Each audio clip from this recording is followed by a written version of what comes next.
everyone. It's great to be here. My presentation today is called Sit Less, Move More, the Silent Dangers of Prolonged Sitting Times. Now, just to begin my presentation, I have a very quick video, and hopefully it'll work.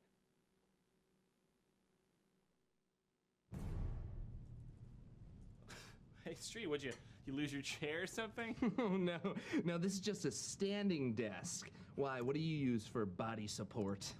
Well, I use a chair. Ooh, you know, Pat, you really shouldn't use one of those because sitting is actually killing us.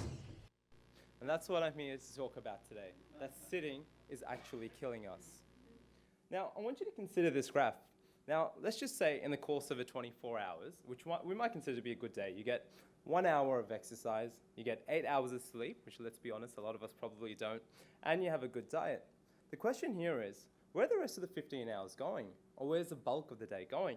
And for many Australians, that time might be spent sitting at work, sitting at lectures like we are doing now, driving, or perhaps on the internet.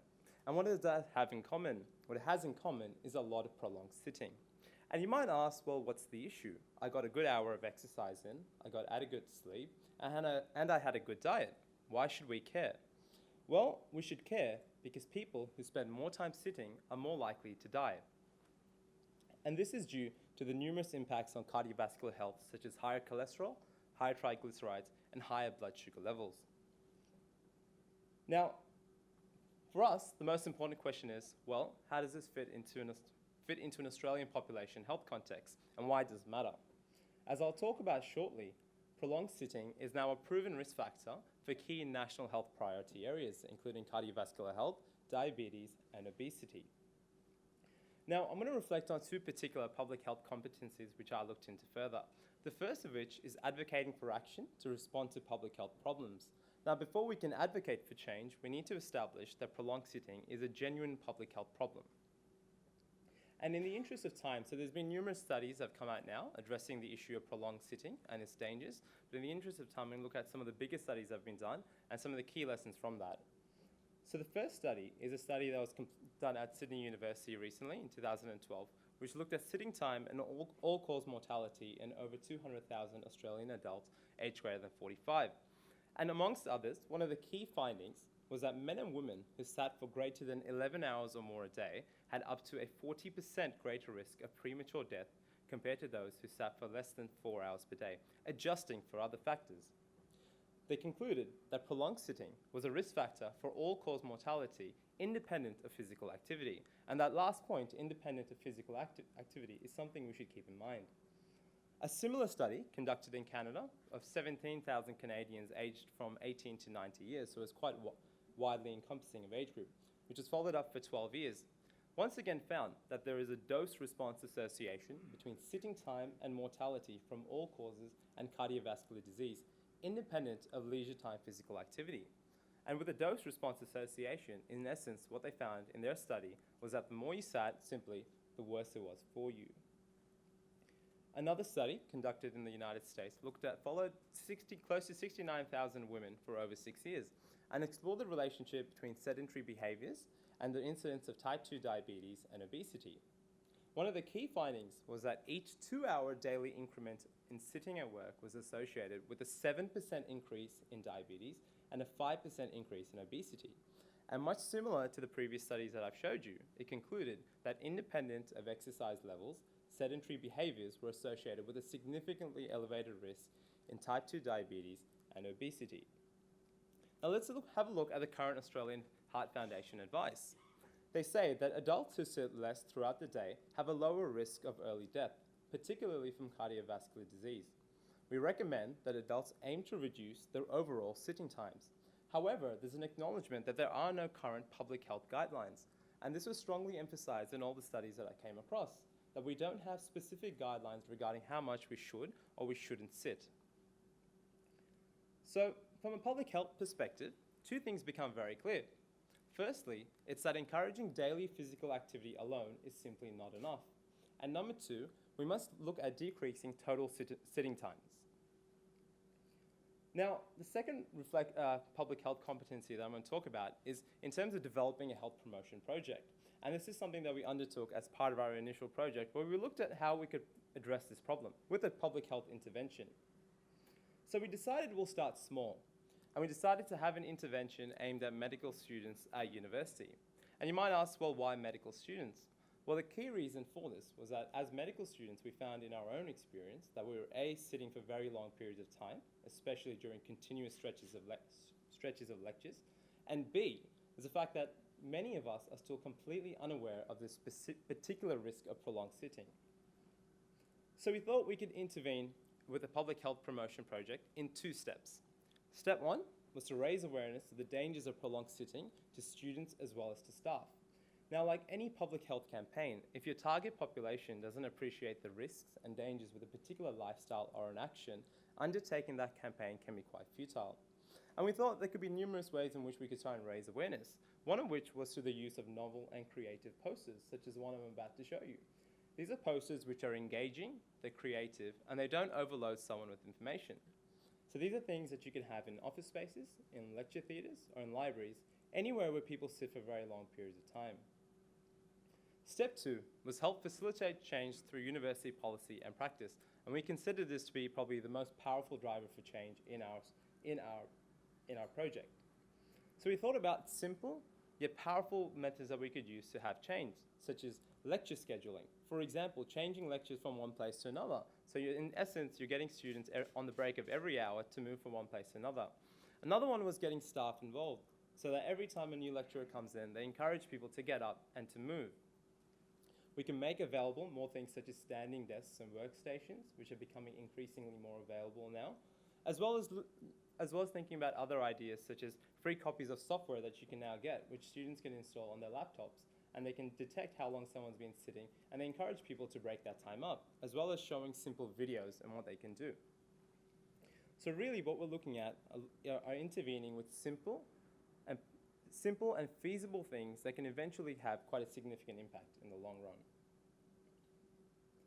Now finally, I wanted to talk about the particular lessons I've learned while undertaking this project regarding public health competencies. The first of which is developing a public health promotion in terms of response to a public health problem. And the key lesson that I've learned here is that a public health intervention doesn't necessarily need to start on a large scale level, which is obviously the ultimate end goal. You can start on a small level, such as with a pilot project, and you can learn some very valuable lessons. You can look at things, what works and what doesn't work, and look at implementing those changes before you implement something on a large scale level. Ultimately, for any large-scale public health project, the cost can be into the tens of millions of dollars, and ensuring maximum efficiency with money and resources is critical. Secondly, in terms of advocating for action to respond to public health problems, I've realized that engaging medical students at an early stage is vital and it's extremely important. Ultimately, in the not too distant future, as medical students, we're going to become doctors and physicians and public health physicians who are going to be responsible for the next generation of driving public health campaigns and change. So it's vitally important to deliver that, to have that foundation now. And it's something that we can learn in principle from renowned English physician John Snow himself. Public health is not simply about identifying the burdens of disease and looking at the issues. It's about advocating and implementing for change and ensuring that that happens. So thank you for listening to my presentation.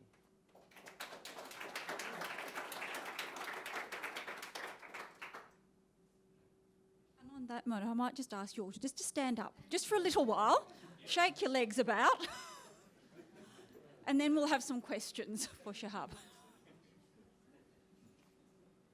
If you dare, you may sit down again.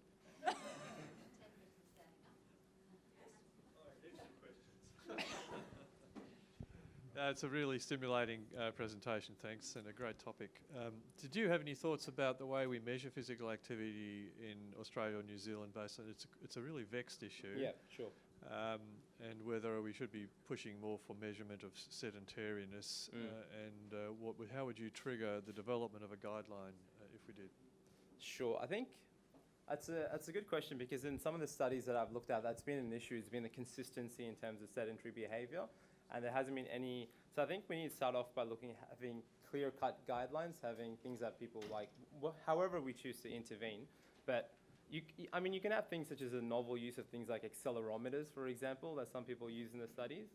But then you have issues of how feasible that is or isn't.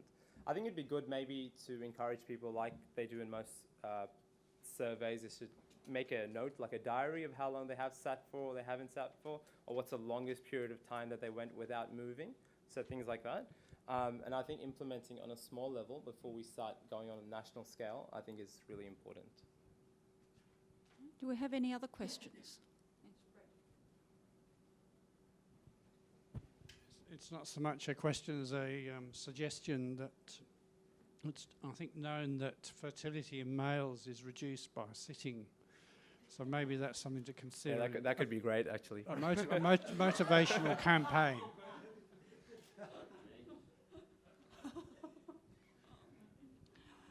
Yeah, and something, just another point that I didn't want to mention, in a few of the studies what they found was that the risk was a non-linear risk, and what they showed was that in the levels of people, for example, say with the highest BMIs or the least level of any kind of physical activity, their risk of premature death was, for example, much higher. So it is, yeah, it's definitely an issue. Yes. Well, I'm getting more activity. That's right. Yep, thanks. Great talk, especially as I work in travel medicine. As most of us tomorrow and Thursday will be spending a long time sitting in an aircraft. Yep. And all aircrafts have instructions in seat pockets, which probably very few people read, Yep. about trying to reduce DVT risks. But do you think they're enough? And also, could you extend those guidelines in aircraft to maybe other situations of prolonged sitting? Could that serve as a model? Yeah, I think definitely. I think that's a really good point. I mean, I think apart from just generally the risk of, say, DVTs, is just particular for long plane flights, you can have, like, say if you've been sitting down watching a movie for 2 or 3 hours, a little message could just pop up and say, hey, maybe it's time to move. And I think that's something that you can do in other places as well. Like, for example, if you're at a long seminar and that's gone on for very long, or as I mentioned, through the use of, for example, programs on your laptop. In Tasmania, for example, there was a pilot project that was underdone with the police force called Exit Time. And it's actually been received quite well. So that basically demonstrated ways it could break up with non-purposeful movements, essentially, after a given period of time. So. Because having most films and seat backs now, that means if you do sit up during a movie, you're not going to be shouted down to say sit down like in the old days. Exactly. So that definitely helps. Okay, well, I note that there's only one person standing up. You know, everyone else is... Yeah, thanks for that wonderful presentation. I've been involved in a bit of research with sedentary behaviour as well in sitting, and one of the things I've attended during the course of my PhD, some physical activity conferences, and which I found RACP should perhaps adopt as well, is every talk that happens gets a standing ovation. So, which actually really encourages the presenter as well, and it's a good way of actually breaking your sitting. That sounds like a very healthy public policy that we should probably adopt straight away. Okay, thank you very much, Shahab.